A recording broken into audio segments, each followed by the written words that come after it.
ماشاء اللہ لا حول ولا قوة الا باللہ العلی العظیم اعوذ باللہ من شر الشیطان اللعین الرجیم بسم اللہ الرحمن الرحیم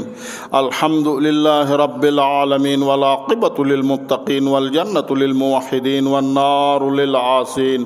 ثم الصلاة والسلام علی سیدنا ونبینا وحمن اوصیکم عباد اللہ ونفسی بتقوى اللہ اتقوا اللہ فإن خیر الزاد التقوى۔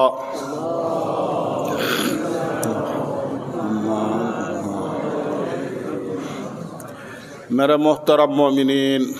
بار دیگر سب سے پہلے اپنے آپ سے، پھر آپ بہترین متقی پرہیزگار محبین اہل بیت سے سفارش و گزارش کی جاتی ہے تقوی الہی کی۔ ہمیشہ اپنی نجی زندگی میں اور انفرادی زندگی میں اللہ کی تقوی کو اپنائیے، اور یہی تقوی الہی بہترین توشہ آخرت ہے۔ میرے محترم مومنین، آپ بخوبی آگاہ ہے کہ اس علاقے میں ضلع کرم میں کرم ایجنسی میں صدیوں سے توری اور بنگش اقوام اور دیگر اقوام آباد ہے، رہ رہے ہیں، اور اس علاقے کے ہمیشہ ہر حالت کا مقابلہ کرتے رہے ہیں، اور ماضی میں بھی، اب بھی، ہمارے زمانے میں بھی، اور کافی کچھ عرصے سے اس علاقے کے اوپر بہت سی 20ویں جنگیں مسلط کی گئی، اور خدا کے فضل سے تاریخ گواہ ہے ان جنگوں میں ادھر کے قبائل نے، توری اقوام نے ڈٹ کر دشمنوں سے مقابلہ کیا، اور اس مٹی کو، مادر وطن کو دشمنوں کے شر سے، دشمنوں کے غارت گری سے بچایا، اور یقیناً اس علاقے میں اتنی مدت سے خود یہ قبائل اپنی وطن کی مٹی کی دفاع کرتے رہے ہیں۔ باہر سے آ کر کوئی نہیں لڑا ہے، باہر سے آ کر کسی نے اس مٹی کی دفاع نہیں کی ہے، خود ان قبائل نے، توری قوم نے دفاع کیا ہے، اور اس دفاع میں ہزاروں پیر و جوان شہید ہوئے۔ اب اس کرم ایجنسی کے ان علاقوں میں اگر قبرستانوں میں جا کر دیکھا جائے تو ہزاروں سرخ پرچم ان شہداء کے قبور کے اوپر موجود ہے، اور یہی پرچم گواہ ہے اس توری قوم کی قربانیوں کا۔ اور یہ قوم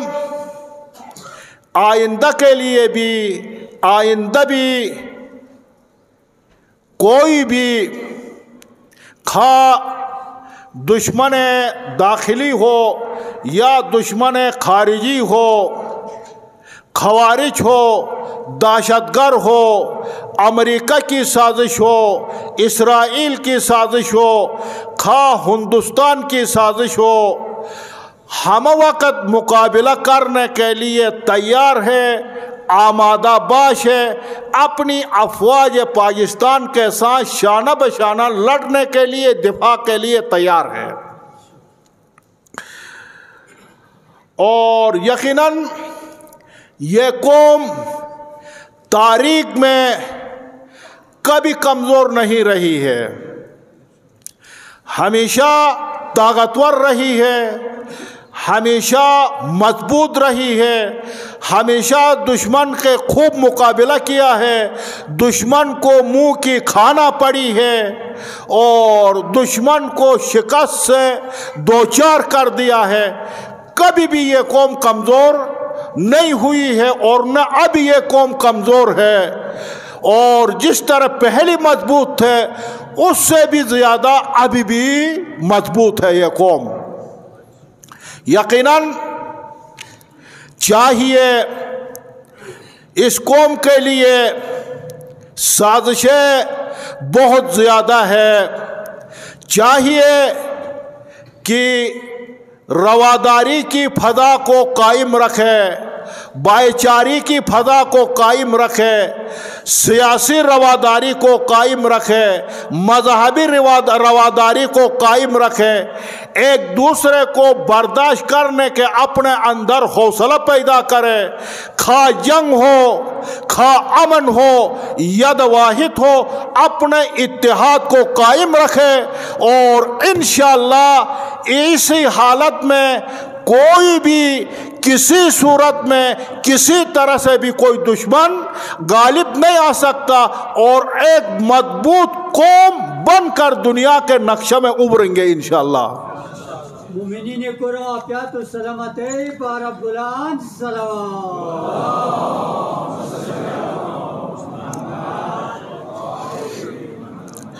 یقیناً یہ قوم مکتب اہل بیت والے، کربلا والے، عاشورہ والے کبھی بھی مشکل حالات سے نہ گھبرائے ہیں، نہ گھبرا رہے ہیں، نہ گھبرائیں گے۔ کبھی بھی مکتب اہل بیت والے مشکل حالات سے نہیں گھبراتے۔ کیوں؟ اس لیے ہمارا نظریہ ہے، ہمارا سوچ ہے، ہمارا مکتب ہے، ہمیشہ سب سے بڑی طاقت حق ہے، سب سے بڑی طاقت مظلومیت ہے، اور سب سے بڑی کمزوری ظلم ہے، اور سب سے بڑی کمزوری باطل ہے۔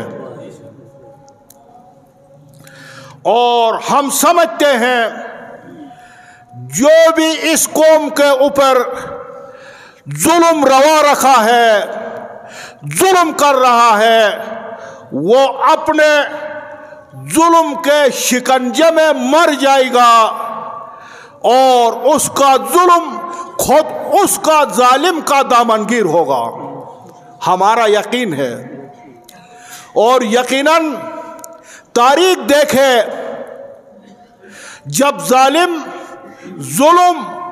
بڑھ جاتا ہے تو مٹ جاتا ہے، اور ظالم جب ظلم زیادہ کرتا تو وہ بھی مٹ جاتا۔ فرعون جو ظلم کرنے والے ظالموں کے لیے بہترین نشان عبرت ہے۔ فرعون خدائی کا دعویٰ کیا تھا، حضرت موسیٰ کی قوم فرعون کو ظلم و جبر سے سخت تکلیف میں تھی۔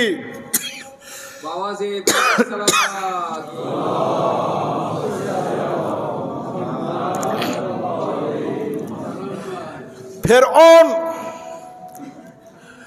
بچوں کو جب بیٹے پیدا ہوتے اسی وقت قتل کر دیتا، بچیوں کو زندہ رکھتا،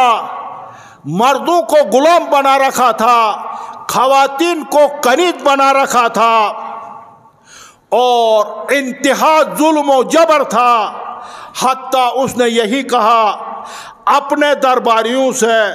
قرآن کی آیت ہے، فرعون کے قول کو قرآن نے نقل کیا ہے، یا ایھا الملأ ما علمت لکم من الہ غیری، اے میرے دربار والوں، میرے علاوہ تمہارے لیے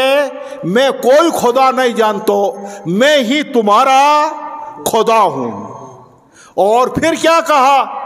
فقال انا ربکم الاعلی، فرعون نے کہا میں تمہارا سب سے بڑا پروردگار ہوں۔ چونکہ اس کی حکومت مصر میں سخت مستحکم تھی، جس کی وجہ سے اس نے خدائی کا دعویٰ کیا، لیکن جب خدا کی بے آواز لاٹھی حرکت میں آ گئی تو فرعون کو فرعون کے لشکر سمیت اللہ نے دریائے نیل میں غرق کر دیا اور اس کے نجس لاش کو تہ دریا سے اوپر لے آیا تاکہ ظالموں کے لیے عبرت بن جائے۔ آواز بلند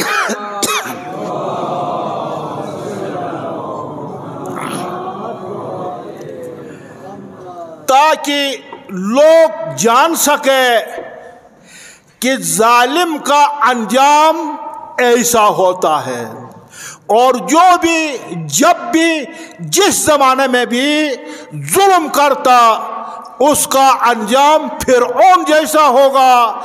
دیر یا زود وہ خدا کے قہر کے دریا میں غرق ہوگا۔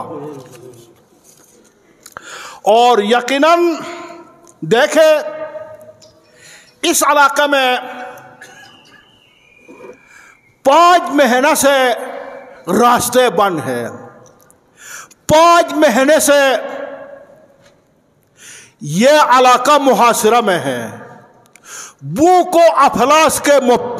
افلاس میں مبتلا ہے، انسانی المیہ پیدا ہو گیا ہے، بحران پیدا ہو گیا ہے، اور حکومت نے ابھی 5 مہینوں کے اندر راستے کو محفوظ نہیں بنا سکا، راستہ کو نہیں کھول سکا، اور اب بھی ان راستوں میں خوارج کا، دہشت گردوں کا کنٹرول ہے، ان کی حاکمیت ہے، ان کی بالادستی ہے، ریاست نے ان کے سامنے گھٹنے ٹیک دیا ہے۔ لیکن ہم سمجھتے ہیں یہ ریاست کی یہ واقعاً کمزوری ہے؟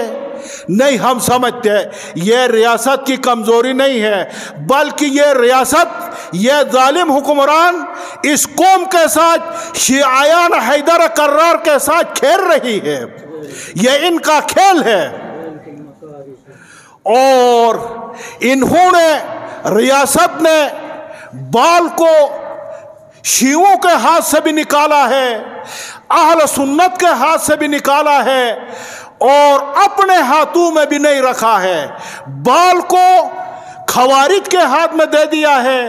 دہشت گردوں کے ہاتھ میں دے دیا ہے۔ ان سے کہا گیا کہ جیسا آپ کھیلنا چاہتے ویسا کھیلو، لیکن ہمارے ایما پر، ہمارے اشاروں پر۔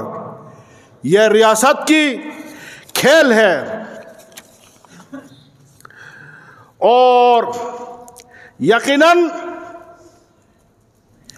اس سے پاکستان کا، ریاست کا وقار مجروح ہو رہا ہے۔ دیکھیں آسٹریلیا ہم سے کتنا دور ہے، انگریز ملک ہے، ہزاروں کلومیٹر ہم سے دور ہے، لیکن ان کے پارلیمنٹ کے اندر پارچنار کے بارے میں بحث ہوتا، دل سوزی کیا جاتا، کہا جاتا پارچنار میں 5 مہینوں سے محاصرہ ہے، ادھر انسانی المیہ پیدا ہوا ہے، انسانی بحران پیدا ہوا ہے، وہ اس علاقے کے فکر میں ہے، اور ہمارے حکمران اس علاقے کے فکر میں نہیں ہے۔ کتنی افسوس کی بات ہے، کتنے پاکستان کا وقار مجروح ہو رہا ہے۔ میں سمجھتا ہوں میرے مومنین سے گزارش ہے کہ ہم سے کیسا ایسا بڑا گناہ سرزد ہوا ہے، اس قوم سے کیسا ایسا معاب نشدنی گناہ سرزد ہوا ہے، جو ایسے ظالم حکمران ہمارے اوپر مسلط ہو گئے ہیں۔ میں گزارش کروں گا پوری قوم سے، ابھی رمضان مبارک ہے، رمضان مبارک آیا ہے، برکتوں کا مہینہ ہے، مناجات کا مہینہ ہے، رحمتوں کا مہینہ ہے، مشکلات کے آسانی کا مہینہ ہے۔ خدا را استغفار بھی کرے، اجتماعی طور پر، انفرادی طور پر نہیں، اجتماعی طور پر امام باڑوں میں، مجالس میں استغفار بھی کرے، اور اس کے ساتھ ساتھ استغاثہ بھی کرے۔ ائمہ علیہم السلام سے استغاثہ کرے، 14 معصومین سے استغاثہ کرے، 12واں امام سے استغاثہ کرے، اور باب الحوائج حضرت ابو الفضل العباس علمدار سے استغاثہ کرے۔ کہے یا کاشف الکرب عن وجہ الحسین اکشف کروبنا بحق اخیک الحسین۔ دعا کرے، اے باب الحوائج، اے ابو الفضل العباس، اپنے بھائی حسین سے جس طرح کرب کو، مشکلات کو آپ نے دور کیا، اس طرح ہمارے مشکل کو بھی دور کرے، اور دعا کرے اجتماعی طور پر، استغفار بھی کرے، استغاثہ بھی کرے ائمہ علیہم السلام سے، کہ انشاءاللہ جو بھی میں سمجھتا ہوں کہ جس نے بھی محبین اہل بیت کے خلاف اور من حیث محب اہل بیت ہونے کی حیثیت سے جس نے دشمنی کی ہے، قدم اٹھایا ہے، ظلم کیا ہے، وہ تاریخ گواہ ہے، مٹ گیا ہے، ہلاک ہو گیا ہے۔ دعا کرو اس ظلم کا جو بھی سرچشمہ ہے خدا اسے ہلاک کر دے، اپنے ظلم کے شکنجے میں مر جائے وہ۔ اور اسی کے ساتھ دعا ہے پروردگارہ بحق انوار طیبہ 14 معصومین حاضرین پر اس قوم کر اپنی رحمت برکت نعمت شامل حال فرما۔ پروردگارہ قومی مسائل مشکلات کو آسان فرما۔ پروردگارہ بحق انوار طیبہ 14 معصومین مومنین کے نذرات، صدقات، خیرات، زکوٰۃ و خمس کو اپنے درگاہ میں قبول و مقبول فرما، سب کو اجر عظیم عنایت فرما۔